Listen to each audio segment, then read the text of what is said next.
অসুবিধা পাইছিলো যে চৰকাৰে দায়িত্ব গ্ৰহণ নকৰে ইউপিএছতো একেই যদি দায়িত্ব গ্ৰহণ নকৰে যদিহে এইটো বজাৰ ব্যৱস্থাৰ লগত সম্পূৰ্ণভাৱে লিংক থকা ব্যৱস্থা এইটো নিশ্চিত কোনো কালে হ'ব নোৱাৰে এক নম্বৰ কথা দুই নম্বৰ কথা যে আমাৰ পৰা যিটো 10% ধন কৰ্তনৰ ব্যৱস্থা আছে এই 10% ধন ঘূৰাই দিয়াৰ কোনো এটা মেকানিজম নাই এটা নিচুকনি দিব 1/10 অফ আমাৰ নিজৰ ওন কণ্ট্ৰিবিউট তেনেকুৱা হ'ব বুলি আমি ধাৰণাহে কৰিছো হেতু সঁচা হয় নে নহয় সময়ত ক'ব আৰু 3 নম্বৰ কথা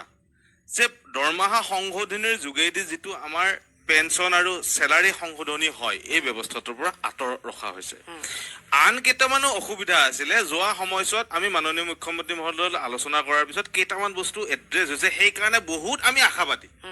যে আমি কোৱা কথাটো হয়তো ইমান দিনে আমি বুজাব পৰা নাছিলো কাৰণে অসম চৰকাৰে হেতু ইমপ্লিমেন্ট কৰিব পৰা নাছিলে ইউপিএছ ঘোষণা কৰাৰ পিছতো যে আমি আকৌ আন্দোলনটো কৰিব ওলাইছো একমাত্ৰ এটোৱে কাৰণ যে আমি কোৱা কথাখিনি মাননীয় মুখ্যমন্ত্ৰী মহোদয় আৰু অসম চৰকাৰক আমি যাতে পেছ কৰিব পাৰো ইউপিএছ যেতিয়া হল তাৰ পিছত আলোচনা হোৱা নাই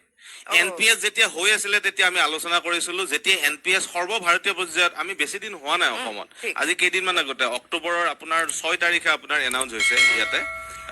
এপ্ৰিলৰ 1 তাৰিখৰ পৰা কাৰ্যকৰী হোৱাকে 1 তাৰিখৰ হয়তো ইফালো হ'ব ডেটটো তেনেকুৱা ধৰণৰ কিন্তু কেন্দ্ৰীয় চৰকাৰে যোৱা বছৰে এটো ইমপ্লিমেন্ট কৰিছিলে নটিফাই কৰিছে সেই আৰ্হিত আমি মাননীয় মুখ্যমন্ত্ৰী মহোদয় গোটেই ব্ৰেকআপ কৰি বস্তুখিনি দেখুৱাইছো যে এনপিএছ ব্যৱস্থাটো কেনে তাৰ পিছত ইউপিএছ টো আহিলে হিটু কেনেকে আমাক এফেক্ট কৰিব এই কাৰণে যে আমি 20 বছৰ লাগিছিলে এই এনপিএছ ব্যৱস্থাটোৰ বিখক্ৰিয়াটো ভালকে উপলব্ধি কৰাৰ কাৰণে এতিয়া আপুনি যেটো দ্বিতীয় কথাটো সুধিছে হেতু কথা লৈকে যে ৰাজনৈতিক ক্ষেত্ৰখনত আমি কেনেকুৱা আমি আসলতে কৰ্মচাৰী সমাজ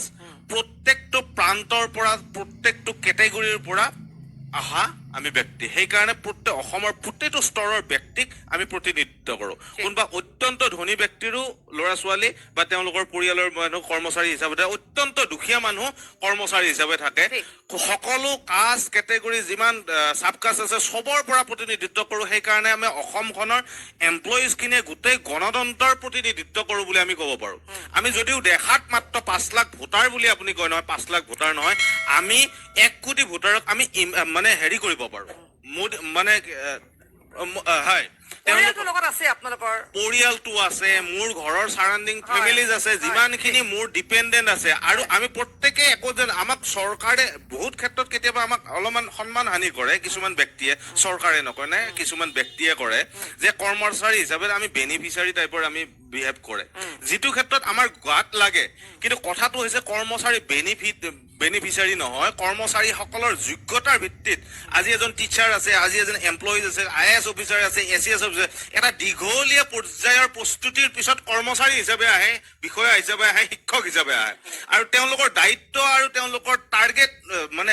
এইম অফ লাইফটো হৈছে এই ব্যৱস্থাটোক মই উত্তৰিত কৰা তাৰ পিছত যেতিয়া বেনিফিচিয়াৰী হিচাপত আমাক ট্ৰিট কৰে নহয় আমাৰ গাত লাগে সেই কাৰণে এতিয়া প্ৰথম চৰকাৰী চাকৰি হিচাপে অহাৰ লগে লগে সিভিল সাৰ্ভিস কণ্ডাক্ট ৰুল আৰু আপোনাক মই কওঁ যে সিভিল সাৰ্ভিস কণ্ডাক্ট ৰুলৰ কাৰণে এটা আমাৰ চৰণ ডেকা আৰু বহুত কেইজনৰ চাকৰি যাওঁ অৱস্থা হৈছিলে 83 চনৰ আন্দোলনৰ কৰাৰ কাৰণে দিলীপ চক্ৰৱৰ্তী এটা গুলিবিদ্ধ হৈছিলে গুলি মৃত্যু হৈছিলে দিলীপ চক্ৰৱৰ্তী অসম সচিবালয়ৰ সন্মুখত সেই সময়ত গতিকে এই কৰ্মচাৰী হিচাপে আমাৰ সীমাবদ্ধতা আছে লগতে আমাৰ দায়বদ্ধতাটো আছে এই কাৰণে যে মই আন্দোলনে কৰি থাকিম মোৰ যদি নিজৰ কথাই চিন্তা কৰো মোৰ সমাজখনৰ কথা কেতিয়া চিন্তা কৰো সেই কাৰণে এজন এতিয়া ধৰক আপোনালোকে দেখিছে যে এজন টিচাৰ হয় তেওঁ বিন্দাস বৰ আৰামত আছে আপোনালোকে টিচাৰ সকলৰ ওচৰত সুধিব যে তেওঁলোক কেনেকুৱা এটা ব্যৱস্থাত এই মুহূৰ্তত আছে এজন মানে কি এসিস্ট্যান্ট হিচাপে আপোনালোকে বহুতে ভাবে যে তেওঁলোকে বিন্দাস দৰমহা পাইছে ঘৰত আহিছে তেওঁ যিসকল ব্যক্তি ভিতৰত সোমাইছে তেওঁলোকে আৰু কি হয় আমি ক'ব নোৱাৰো উকমুকাই থাকো আৰু এতিয়াতো যোৱা 10 বছৰত এনেকুৱা এটা প্ৰশাসনিক ব্যৱস্থা হৈছে যে আমাক আসলতে আইএস এসিএস অফিচাৰে কন্ট্ৰোল নকৰে এই নেতা পালি নেতাখিনিহে কন্ট্ৰোল কৰে কাবাৰ এটা আপোনাৰ ট্ৰান্সফাৰ হ'ব আপুনি চাব কাৰ হ'ব জানে যোগ্যজনৰ নহয় কোনোবা এজনে ৰিকমেন্ড কৰি দিয়াৰ পিছত আৰু সেইজনৰ যদি নকৰে 4জন লিডাৰ আহি পেলাই তাতে ধমকি দি যাব আপোনাৰ গাত হাত দি যাব আপোনালোকে দেখিছে যোৱা সময়ছোৱাত আমাৰ বহুত এমপ্লয়ি সুইচাইড কৰিব লগা হৈছে এসিএস অফিচাৰে জইনছে কি কয় আপোনাৰ কি কয় এডিশনাল ডিস্ট্ৰিক্ট কমিশনাৰ পৰ্যায়ত সুইচাইড কৰিব লগা হৈছে ইঞ্জিনিয়াৰ সুইচাইড কেনেকে কৰে যে আমি উপায় নাই কাৰণে কেতিয়াবা আমি থাকো কিন্তু কথাটো কি হৈছে হেতুৰ ক্ষেত্ৰত আমি দায়বদ্ধতাও আছে যেনেকে আমাৰ আপোনাৰ ফোৰ্সত যেতিয়া ফ'ৰ্চত বা পুলিচত কি হয় লিডাৰজনে যিটো কয় নহয় নামানো বুলি ক'লে গুলিয়াবও পাৰে তেনেকুৱা এটা পৰ্যায় আমাৰো এই মুহূৰ্তত সেই পৰ্যায় আছে এতিয়া মূল কথাটোলৈকে আকৌ আহোঁ মই যে ইলেকশ্যন হিচাপে আমি নাগৰিক হিচাপে আমি 5 লাখ 6 লাখ আছো আমাৰ ঘৰৰ পৰিয়াল চৰিয়াল লগ হৈ আমি 1 কোটি মানুহক প্ৰতিনিধিত্ব কৰোঁ বুলি মই 100% ক'ব পাৰো আৰু এই মুহূৰ্তত এই 3-4 লাখৰ ভোটৰ যদি অংক কৰি তেওঁলোকে ভাবিছে যে আমি বাচি যাম নহয় এইবাৰ কিন্তু খেলা হ'ব যিটো গান এটা আছে নহয় এইবাৰ খেলা হ'ব ইলেকশ্যনত আৰু এই খেলা হ'বতো কেনেকুৱা আপোনাৰ ইতিমধ্যে আমি দিছো যে আমি OPSৰ পক্ষতে ভোট দিম আমি আজিৰ পৰা নহয় ইতিমধ্যে আমি বিভিন্ন পৰ্যায়ত আলোচনা কৰি প্ৰত্যেক কৰ্মচাৰী সংস্থা অংগক একত্ৰ কৰাৰ যিটো প্ৰক্ৰিয়া আমি যৌথ মঞ্চ হিচাপে একত্ৰ কৰাৰ যিটো প্ৰক্ৰিয়া নহয় সেইটো মোটামুটি এটা ফাইনেল পৰ্যায়ত গৈছে নহয় আমি এবাৰ ভোট ফৰ জাষ্টিছ